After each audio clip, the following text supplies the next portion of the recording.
When you think of the most popular character from literature for children, who do you think of? Think, think, think. Here's a clue. He's a bear. Winnie the Pooh?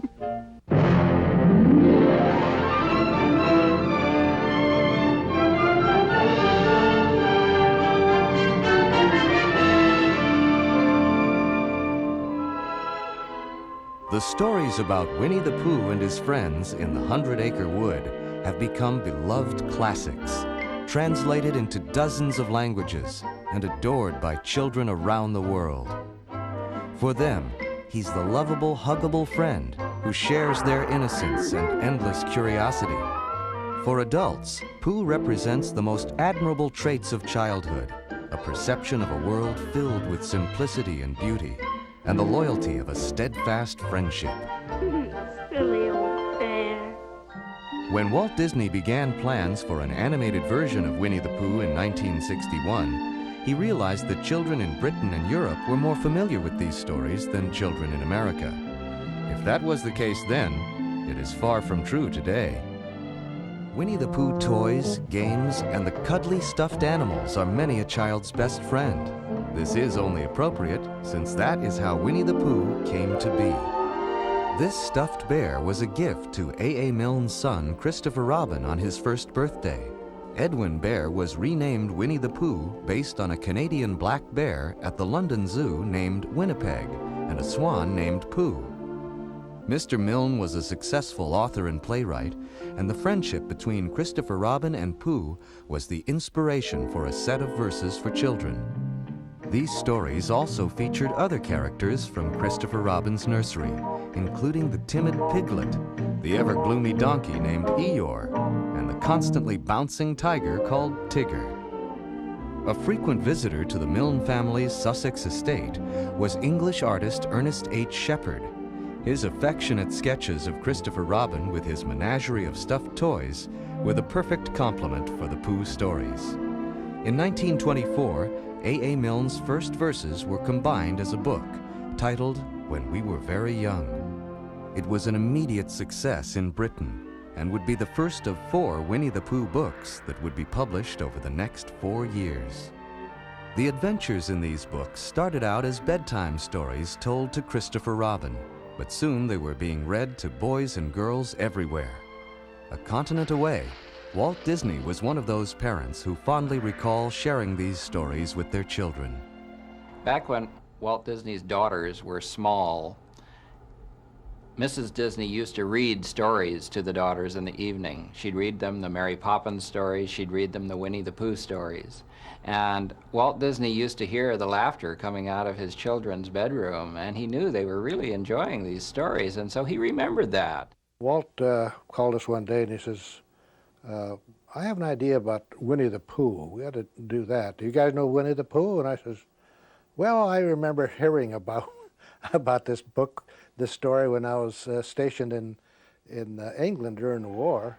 And Walt says, yeah, oh yeah, these are good stories. We make a little feature out of these. Walt acquired the rights to the Winnie the Pooh books in 1961 and started plans for a musical animated feature-length film to be produced and directed by Disney veteran Wolfgang Reitherman. Wooly Reitherman was really the key factor behind these pictures. He, in a large way, was responsible for the art direction on it too, starting with the book stuff, like having Christopher Robin swinging on the page with all the printing. So you're always aware that this is a book that the kids can read and something that they can get involved in. He had Walt's spirit in him, and Wooly never gave up trying to make things better. The talented songwriting team of Richard M. and Robert B. Sherman are renowned for their songs for Mary Poppins in 1964 and The Jungle Book in 1967. Walt personally enlisted them to work their magic for Winnie the Pooh. Dick and Bob were like a song and dance team. Dick would get on the piano and play the little melody, and Bob would come up with a lyric to it. Dick was a real showman, and I think Walt really loved it. He never, ever wanted us to, in any of his projects, just write a song to be sung. He wanted a song to move the story forward. I I'm just a little black rain cloud. Walt wanted the songs for Winnie the Pooh to be eminently singable and very simple, and yet try to be original and whimsical. The breakthrough came when our very first song, we knew we were going to write a title song. And so we decided to set the scene and make it very gentle and sweet. And it was kind of like a love song to this whole idea of being young and believing in little teddy bears and little piglets. And it went something like this. Winnie the Pooh, Winnie the Pooh, chubby little cubby all stuffed with fluff. He's Winnie the Pooh, Winnie the Pooh, willy-nilly silly old bear. Pooh, of course, was basically a honey lover. He loved to eat honey and guzzle lots and lots of good sweet things. And so he would exercise for different reasons. Try to build up his appetite. Yeah, he did it just for the opposite reason than we would do it. He wanted to put on weight, not lose weight. Thusly, up, down, up, down, up, down, up. When I up, down and touch the ground, it puts me in the mood. Up, down and touch the ground, in the mood for food. I am stout round and I have found, speaking poundage wise, I improve my appetite when I exercise.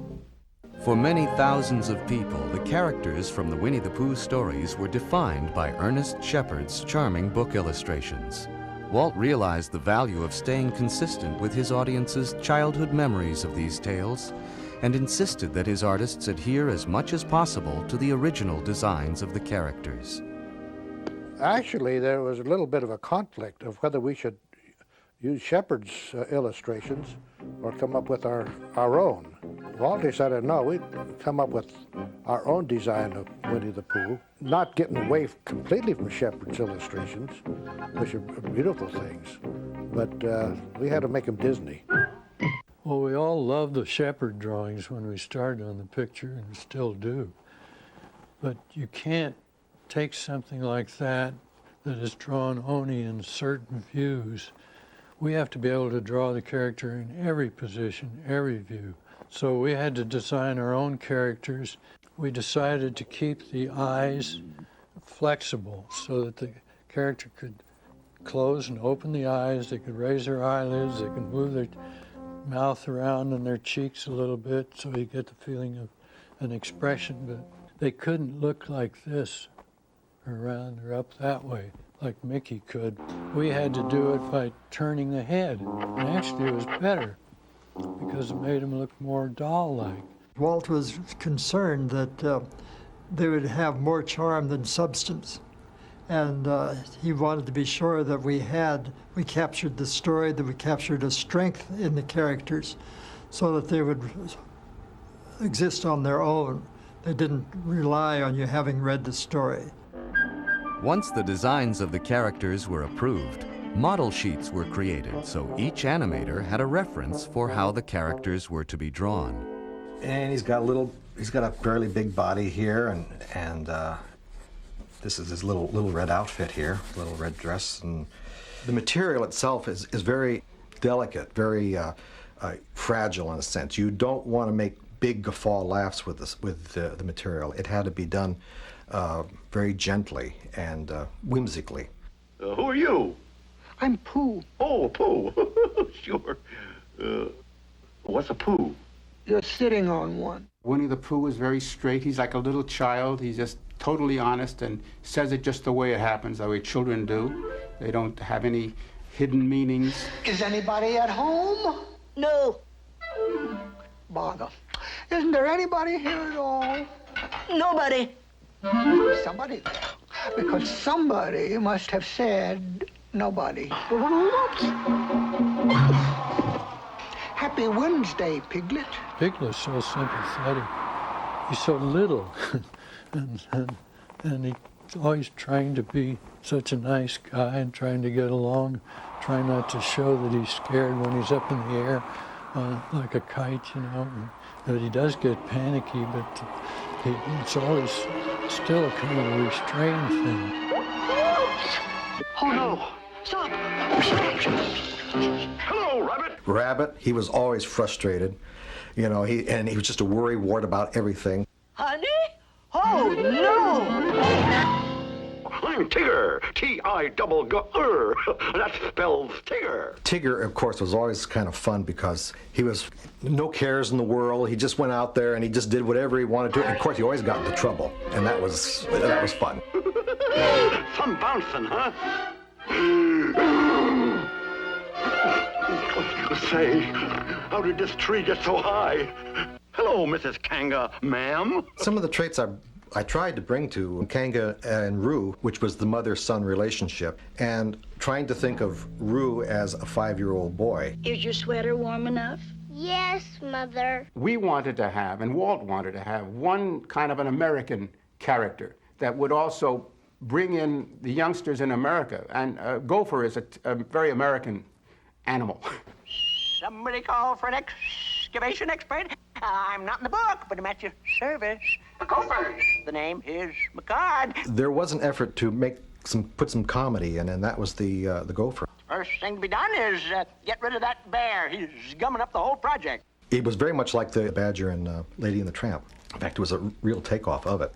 We were pleased with him, except that we were very nervous about it, because after all, there are Pooh-ophiles. There are people that really adore Winnie the Pooh, particularly in England, and we didn't want to offend anyone. So Larry Clemens came up with this idea. He said, how about if he pops up out of a gopher hole and he says, I'm not in the book, but I'm at your service. Gopher's the name. I mean, it was just one of those wonderful, spontaneous things. And everybody said, absolutely right, I'm not in the book. Double meaning. Not in the phone book, but he's not in the A.A. Milne book either. Dash it all, he's gone. After all, he's not in the book, you know. To complement these characters, the overall art design for the film attempted to also keep the feel of Shepard's line-drawn backgrounds as well. Most of these chalk and watercolor concept pieces have never before been seen by the public. We started using backgrounds on 101 Dalmatians that had painted in flatter areas but had lines, ink lines, outlining the shapes. I think it was used to advantage on Pooh by just having the outline of the shapes in the background. The story to be animated is broken down shot by shot in drawings called storyboards. These allow the staff to study the flow of the story and to see where problems might exist. We had about 2/3 of what we considered a feature